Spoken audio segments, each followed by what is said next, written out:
अशा या वाढत्या गरमीमध्ये शरीराला थंडावा देण्यासाठी आणि मनाला तृप्त करण्यासाठी आपण नेहमीच काहीतरी थंडगार असं पितच असतो, जेणेकरून आपल्या शरीराला थंडावा मिळेल। अशाच प्रकारचा आज आपण एक सरबताचा प्रकार पाहणार आहोत, तोच म्हणजे पुदिना सरबत। आणि त्याचबरोबर पुदिना सरबताचं सिरप कसं बनवायचं ते देखील आज पाहणार आहोत, जेणेकरून अगदी झटपट त्याचा सरबत कोणीही बनवू शकेल। त्यामुळे व्हिडिओ शेवटपर्यंत नक्की पहा। तर सर्वात अगोदर इथे आपल्याला मिक्सरचं भांडं घ्यायचं आहे। त्यामध्ये मी अगदी मुठभर म्हणजे मुठभरला थोडी कमी अशी पुदिन्याची पाने घेतलेली आहेत, ताजीच घ्यायची आहेत। त्याचबरोबर इथे मी 2 चमचे बडीशेप घेतलेली आहे। त्याचबरोबर मी इथे 2 ते 3 वेलच्या, 4 काळी मिरी घेतलेली आहे। त्याचबरोबर अर्धा चमचा मीठ, अर्धा चमचा चाट मसाला आणि अगदी 1 ते 2 चमचे मी इकडे जिरे घेतलेले आहेत। आता ही सर्व जिन्नस आपल्याला मिक्सरच्या भांड्यामध्ये व्यवस्थित वाटून घ्यायची आहे। थोडंसं पाणी टाकून आपल्याला ही सर्व जिन्नस आहे ना ती वाटून घ्यायची आहे। त्याचबरोबर मी इथे सरबतामध्ये मिक्स करण्यासाठी 1 चमचा सब्जा हा भिजत टाकलेला आहे। सब्जा देखील आपल्या शरीराला थंडावा देण्याचं काम करतो। पाहू शकता इथे जे आपलं मिश्रण आहे ते व्यवस्थित इथे मी बारीक करून घेतलेलं आहे। आता आपल्याला याला गाळून घ्यायचं आहे।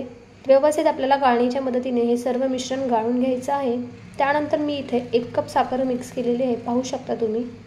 तुम्हाला हवे असेल तर तुम्ही कमी जास्त देखील करू शकता। साखर व्यवस्थित आपण मिक्स करून घ्यायची आणि त्यानंतर गॅस ऑन करून आपल्याला हे मिश्रण आहे ते व्यवस्थित असं शिजवू घ्यायचं आहे। म्हणजेच अगदी त्याचा 1 ते 2 तारी पाक तयार न करता आपल्याला काय करायचं आहे की जोपर्यंत हे मिश्रण थोडंसं चिकटसर नाही लागत तोपर्यंत आपल्याला ते असंच फिरवत राहायचं आहे। पाहू शकता इथे आपलं मिश्रण आहे ना ते थोडंसं असं चिकटसर लागायला सुरुवात झालेली आहे। त्यामुळे गॅस लगेच बंद करायचा आणि हे मिश्रण आपल्याला थंड करून घ्यायचं आहे। मिश्रण हे व्यवस्थित थंड झालं की त्यानंतर मी इथे अर्धा लिंबू पिळून घेतलेला आहे। या स्टेजला आल्यानंतरच आपल्याला यामध्ये लिंबू पिळायचं आहे, जेणेकरून आपलं जे सरबताचं सिरप आहे ते कडू होऊ नये। या स्टेजला आल्यावरती जर आपण त्यामध्ये लिंबू पिळलं तर आपलं जे सिरप आहे ते अजिबात कडू होत नाही।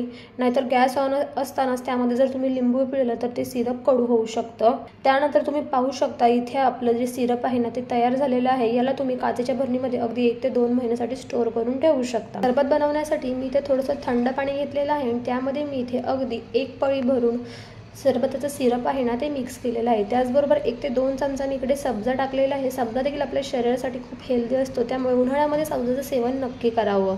इथे आपला पुदिन्याचा थंडगार सरबत हा बनवून तयार झालेला आहे।